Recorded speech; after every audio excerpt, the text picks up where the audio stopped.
नमस्कार दोस्तों, एक बार फिर से स्वागत है हमारे यूट्यूब चैनल आओ हम साथ पढ़ें।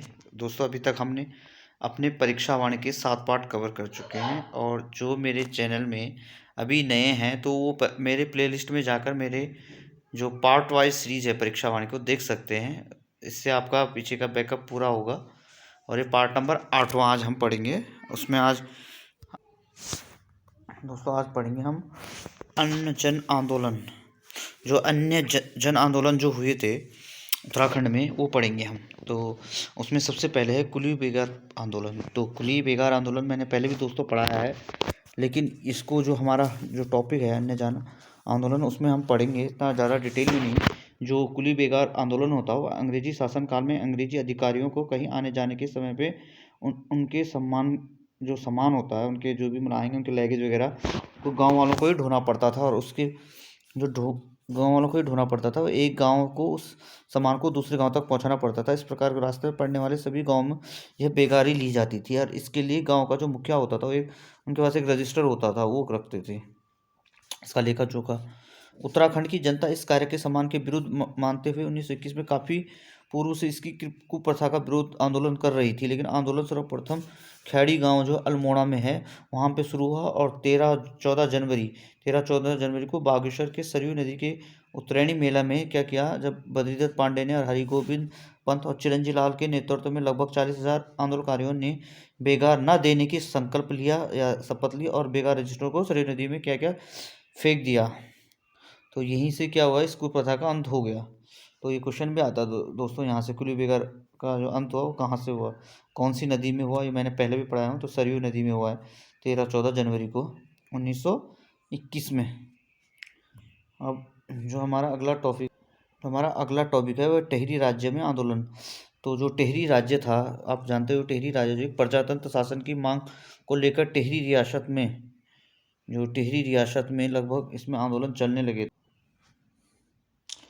तो इसकी मांग जब अलग से मतलब हम अलग से डिस्ट्रिक्ट के लिए, तो क्या हुआ 20वीं सदी के तीसरे दशक में जन आंदोलन होने लगे तथा 1939 में क्या हुआ, देव सुमन जी जो थे, देव सुमन जी का नाम आपने सुना होगा, दौलत राम नागेंद्र सकलानी और वीर चंद्र के प्रयासों से एक उन्होंने क्या किया, वहाँ पर प्रजामंडल की स्थापना हुई जिसमें जन जागृति में वृद्धि आंदोलन में विस्तार हुआ और देव सुमन का इस जन आंदोलन का नेतृत्व करने लगे, मतलब वो लीड करने लगे। कौन? श्री देव जी सुमन जी। और लेकिन उनको क्या किया अंग्रेजों ने, अंग्रेजों बोल रहा हूँ, वहाँ का जो वहाँ पे जो शासन करते थे शाह जी, क्या बोलते हैं, मानवेंद्र शाह जो थे, उन्होंने क्या किया था, उनको जेल में डाल दिया था। और उन्होंने क्या, ये कब डाला था, मई 1944 में। लेकिन उसमें क्या किया, उन्होंने क्या किया कि वहाँ पे अनिश्चित उसमें चले गए, किसमें, भूख हड़ताल में चले गए। और भूख हड़ताल में कब से बैठ गए थे वो गए मई 1944 से 25 जुलाई 1944, 84 दिन। और उन्हीं के इसी दौरान उनकी मृत्यु भी हो गई थी, इनकी श्रीदेव सुमन जी की। तो इसको देखकर क्या वहाँ जनता का आक्रोश बढ़ा। देव सुमन की मृत्यु के बाद आंदोलन में दौलत राम भलू नोटियार और अन्य नागेंद्र सकलानी ने संभाल लिया। लेकिन इसको देखकर भारत ने स्वतंत्र होते टिहरी का सकलाना के में राज्य के खिलाफ विद्रोह फूट गया, मतलब वहाँ जनता जागरूक हुआ, विद्रोह होने लगे। तो जन 1939 में क्या किया, कीर्ति आंदोलन में जब राजसत्ता हिल गई थी, जब वहाँ पे कीर्तिनगर करके वहाँ पे एक आंदोलन हुआ, उससे राजसत्ता हिल गई। और इस आंदोलन में मौलू राम भरदौली जो थे, भरदौली नायक से उन्होंने, तो अंत में क्या हुआ, परिस्थितियों को भांप कर जो राजा वहाँ के मानवेंद्र शाह थे, उन्होंने क्या किया, 1949 में इसका विलीनीकरण पर जो पत्र था उस पर हस्ताक्षर कर दिया और 1 अगस्त 1949 को टिहरी संयुक्त प्रांत उत्तर प्रदेश का एक जिला बन गया। तो मतलब टिहरी कब बना, क्वेश्चन आता है। तो 1 अगस्त 1949 में किसका, उत्तर प्रदेश का डिस्ट्रिक्ट बन गया एक। इससे पहले ये स्वतंत्र, क्योंकि हमारा देश 1947 में स्वतंत्र हुआ, लेकिन यहाँ एक क्या था, एक अलग से प्रांत था। इसमें क्या था, क्या चलती थी, राजशाही चलती थी। उसके बाद हमारा अगला जो टॉपिक दोस्तों, हमारा अगला टॉपिक है डोला पालकी आंदोलन। तो ये जो डोला पालकी आंदोलन था, सामाजिक व्यवस्था के खिलाफ शिल्पकारों को इस आंदोलन का उद्देश्य स्वर्ण दुल्हनों के समान स्थिति को प्राप्त करना था। इसमें क्या हुआ कि जो यहाँ पे शिल्पकार होते थे उनको ये अधिकार नहीं था कि वो अपने जो की शादियाँ होती थी वो उसमें उनकी जो दुल्हन होती है उसमें नहीं बैठ सकती थी। इसी को मतलब इस डोला पाल के आंदोलन के तहत में क्या हुआ कि जयनंद भारती के नेतृत्व में 1930 के आसपास चले आंदोलन के बाद यहाँ पे शिल्पकारों को यह अधिकार दे दिया गया। 1911 में हरिप्रसाद ने यहाँ के दलितों के लिए शिल्पकार शब्द का प्रयुक्त किया था। और डोला पाल के फिर उनको भी मतलब वो अधिकार दे देगा, वो भी ले जा सकते हैं। उसके बाद एक आंदोलन और हुआ, उसका नाम था सड़क आंदोलन। सड़क आंदोलन जो था 1940 में गढ़वाल की जनता में सड़क के लिए व्यापक आंदोलन किया। इसका उद्देश्य यह था कि गरुड़ से कर्णप्रयाग तथा लैंसडाउन से पौड़ी तक गाड़ी के लिए सड़क का निर्माण करना था, मतलब चौड़ीकरण, जैसे क्योंकि पहले पतली पतली रोड होती थी, उसमें गाड़ियाँ नहीं जाती थी, गाड़ियाँ की रोड ही नहीं थी, तो वहाँ पे गाड़ी के लिए सड़क आंदोलन किया कब 1940 में। उसके बाद वो एक कोटा खर्रा आंदोलन हुआ था।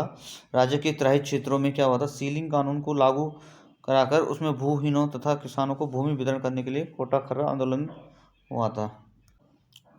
एक कनकट्टा बैल बनाम भ्रष्टाचार आंदोलन था। इसमें क्या हुआ, अल्मोड़ा में एक बढ़िया रेत नांगण गांव के एक बैल के दोनों कान पर पुतली लगाकर उसको ऋण लिया गया। बाद में बैल के दोनों कान काटकर उससे दोबारा मरा घोषित करके बीमा की धनराशि भी हड़प ली गई। तो इसको कानकट्टा बैल भ्रष्टाचार, इसको बाद में खत्म, ये आंदोलन भी हुआ था। तो इतना इम्पोर्टेंट नहीं है, ये नहीं आता, लेकिन फिर भी आपको पढ़ना है, क्योंकि आयोग का कुछ पता नहीं कहाँ से क्वेश्चन दे दे। एक और आंदोलन हुआ था, शराब विरोधी आंदोलन। इसमें क्या किया कि राज्य की महिलाएं संगठनों ने, मतलब कई महिलाएं थी जिनका संगठन था, उन्होंने क्या किया कि उत्तराखंड में जो नशा बहुत तेज़ी से बढ़ रहा था, तो उसको करने के लिए उन्होंने आंदोलन किए। इस आंदोलन को देखते हुए क्या होता है पता सर, बीच बीच में इसमें शराब में बंदी लागू भी करती रही, लेकिन पुनः चालू कर देती थी। लेकिन 1984 में उत्तराखंड के संघर्ष वाहिनी ने इस आंदोलन को नेतृत्व में संभालते हुए एक नारा ही दे दिया था, नहीं रोजगार दो, नशा नहीं रोजगार दो। तो एक नारा चला था, कहाँ पे, उत्तराखंड में। एक लास्ट टॉपिक है, एक है विश्वविद्यालय आंदोलन। तो जो विश्वविद्यालय आंदोलन था, स्वतंत्रता के बाद राज्य में विश्वविद्यालय की स्थापना के लिए छात्रों ने आंदोलन करना शुरू कर दिया था। लेकिन आंदोलन को देखते हुए एन डी तिवारी ने उत्तर प्रदेश विधानसभा में 1956 और 55 और 56 में विविधि संबंधी एक प्रस्ताव रखा। उसमें क्या किया उन्होंने, सरकार में नैनीताल में एक विश्वविद्यालय खोलने तथा मन बनाकर शुरू किया तथा गढ़वाल के लोग इस गढ़वाल क्षेत्र में स्थापित करने के लिए आंदोलन करने लगे तथा कुमाऊं मंडल के लोग कुमाऊं क्षेत्र में स्थापित करने लगे। तो इसके बाद में क्या किया, एन डी तिवारी ने क्या किया, दोनों क्षेत्रों में एक एक विश्वविद्यालय खोलने का प्रस्ताव रखा। सरकार भी मान गई। तो मतलब 1973 में क्या हुआ, एक कुमाऊं विश्वविद्यालय बना, गढ़वाल विश्वविद्यालय की इस्तेमाल हुई। जो कुमाऊं में था वो नैनीताल में बना, जो गढ़वाल था वो श्रीनगर में इसकी स्थापना हुई। क्वेश्चन बनता है कि कुमाऊं और गढ़वाल में जो विश्वविद्यालय की स्थापना कब हुई, तो 1973 में हुई है। और दोनों में एक साथ ही हुई है, ये नहीं कि अलग अलग हुई है, दोनों में एक साथ हुई है, कुमाऊं विश्वविद्यालय और गढ़वाल विश्वविद्यालय। ठीक है दोस्तों, आज के लिए इतना ही। और जो हम अब हमारे इसमें इस चैप्टर में ज़्यादा टॉपिक बचे नहीं है। अब एक पृथक राज्य हित आंदोलन है, ये हमारा जो राज्य है उसके लिए पृथक अलग से राज्य बनाने के लिए क्या आंदोलन हुई। अभी तक हम देश वाले आंदोलन पढ़ रहे थे, पृथक राज्य के लिए पढ़ेंगे दोस्तों। ओके दोस्तों, बाय बाय, मिलते हैं नेक्स्ट वीडियो में। Thanks for watching, please like share and subscribe तो बनता है, आप करोगे ही दोस्तों।